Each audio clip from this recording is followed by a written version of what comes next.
Hello, everyone. This is Josh Vision, and I'm here to give my Vikings Season 5B, Episode 18 review entitled Baldour. So, in this episode, we basically have Floki being done with the settlement in Iceland. He's so pissed off at Flatnose for the vicious way he went about vengeance, when it came to Ivan's family, and that being the main reason why Flatnose's daughter, who grew extremely close to Floki during the time of the settlement, committed suicide. And I believe Flatnose didn't even bury his daughter or show up at her funeral, essentially. And Floki called him out on that. And Flatnose was like really angry and incensed, blaming Floki for the settlement, all the bad. And Floki says, listen, if I was my old self, I would have beat the crap out of you, tortured you, had your own son cut your balls off, and then would have done something with your son and made you watch, and then eventually kill both of you. Something along those lines.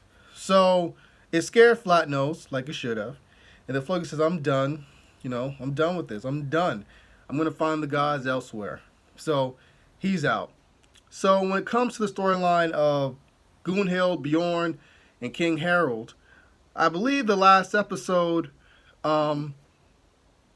I believe Harold knew that Bjorn was intending on marrying Gunhild. I just feel as though like he wasn't intending for the marriage to happen so suddenly. Because even like during the marriage ceremony, we have Harold literally envisioning having sex with Gunhild. I believe after that, we have Bjorn really rubbing it in. The fact that he married Gunhild, knowing that Harold loves her, saying that, you know what, you always wanted to be the top dog of the mountain. You always thought you wanted, like, not thought, but like, I guess the way you could say, you always thought you was better than my father and us. And when he means us, he means like the sons of Ragnar. But he basically lets Harold know that no matter how much you try, you will never be Ragnar, you'll never be us. We're anointed by the gods. And Harold's smiling. You can tell he's pissed. He wants to shank Bjorn, if they didn't have this alliance and if Gunhild wasn't married to him. So you know how Harold is. He always tries to find the best of, a bad situation. So besides that, we have the whole Visik King Olaf storyline. So Visik makes his way to King Olaf's town, basically. And he basically speaks with a dwarf who reminded me of Tyrion off Game of Thrones. But apparently the dwarf and the people there in the Great Hall, they wasn't aware, apparently, of Visik, visiting them to talk about an arrangement with King Ivar and King Olaf. So either way, the dude tells them, the dwarf tells them to strip naked, and Visik meets King Olaf in this hot sauna. And it was just a very interesting kind of scene because, his ears and all that stuff, he resembles, the Buddha. And he asks Visik while he's naked sitting in a chair, with everything like all out in the open, saying like, how's he like, his situation right now, how you like the town, the people, all that crap. So Visik is just looking at him saying, you want me to be real? You remind me of the Buddha. And the guy is just laughing, and Visik's laughing along. So after that, we have this scene with Visik and King Olaf yet again, in which Visik basically, not Visik, King Olaf asks Visik, what is your brother Ivar like? Is he a monster or is he a tyrant? So Visik said that basically Ivar is a tyrant. He's not the Ivar, and he's not the brother that I used to know.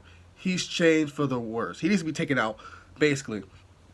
And what I found interesting about this, like while this is going on, there's like cutting back and forth. Back in Kattegat, Ivar is on his chariot, and he basically sees that his statue has been cut in half. And we see, before it went to commercial break, that Thora observes Ivar's reaction, shock, and anger, and she immediately bounces. So after that commercial break, we see Thora's family basically get taken by Ivar's men. Thora is brought to Ivar in the Great Hall, and Ivar's like, how dare you? And not just how dare you, it's kind of like he's like really genuinely like wondering, why would you do that? I've done nothing but protect you guys. I've been a good leader. Kattegat has flourished since I've been in charge. Like, why would you do that? Why are you something so disrespectful to me? Like, and her reaction was very, like, listen, like, when your father was king, he never forced people to, like, view him as a god. He was never a dictator. You know what I mean? He allowed people to be free and do what they want, you know? And when she said that, and a tear came down her face, it seemed like Ivar generally understood where she was coming from. And then we see, you know what, I understand. You know, you spoke really strong and soft words. I forgive you. You're on your way. And then we put that mark on her face, like the blood. That's when you're like, okay, she's done. She's done. Because as soon as she left, like the music and just the way the scene was going, you could feel the tension. You know, it's just, and the guards were just staring at her like in a certain way. So when you see her get burned, and her family get burned, and then like before she's about to die and be completely like consumed by the flames, you see her brother and sister who are like probably like children with a mark on their face too. So you know, oh, they're gonna get burned too. And then when you see the fire in Ivar's eyes, it's like, wow, this dude has lost it. This dude is like, you know? And it was interesting because, like, right when Thor died, that's when King Olaf's like, you know what? Maybe I'm going to go with Ivar's original proposal and just join him, you know, to attack York. And since you haven't aligned yourself, since you made it clear that you're no longer with Ivar, that you want to overthrow him, how about I just take you somewhere? So after that, Visik is tortured. Eventually, King Olaf is impressed by Visik, that despite the torture, he still wants to overthrow and kill Ivar. So he decides to join Visik's cause, and they're going to attack Kattegat. So, besides that, I'm trying to think of anything else that happened in this episode. Oh yeah, Ube. So Ube goes basically with Torvi. Torvi and Ube go to meet up with the 3 Danish kings. And when they first get there, Ube is welcomed with a loud applause of Ube, Ube, Ube. You know, so basically his fame, you know, he definitely is famous. Even though we know this in the show, Torvi just wanted to remind him by this like outpouring by the Black Danes that, yeah, you are famous. Once again, just remember, you're famous. You know, Ube has a little smile on his face, like enjoying the appreciation.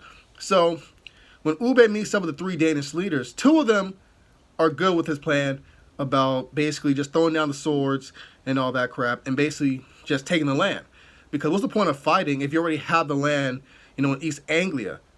And you know what I mean? Instead of wasting unnecessary lives, you can just drop it, you know what I mean, like I mentioned before, you just drop the stuff down and bam, you got the land. But King Frodo wasn't feeling that idea. So him and Ube are about to do war. I mean, well, yeah, I guess you could say that, war in a one-on-one kind of way. And winner takes all. Whoever dies, like if Ube dies, then they're going to attack. If Ube wins, then they're just going to take Ube's suggestion and just, you know, take the land, you know, peacefully. So besides that, we have this really good scene with Ivar and Baldour. And Ivar tells Baldour that basically that he has to let him die, leave him out to die, because he knows what it's like to either have like basically have a deformity slash crippleness, and how hard and hellish his life was, and that he doesn't want him to go through that because he wished that his father was generous enough to put him out of misery as a baby. And he even wonders what kind of father would let their child suffer like that. You know, and he also made it clear that if I let you live, it's just going to be a reminder to the people of how I'm a cripple and how I'm not a god. So there was basically 2 or 3 legit reasons why he did what he did. And it seemed like it really did come out of a place of, you know, humanity, a place of love. And we also got to understand the times, you know. So what do you guys think about that? Do y'all agree with Ivar doing that to his baby? Well, not really his baby, but you get what I'm saying. You know, his son, Baldour. Do you guys agree? Is there anything else in this review you guys thought I missed or what I should have elaborated on? Write your comments down below. Adios, Josh Vision.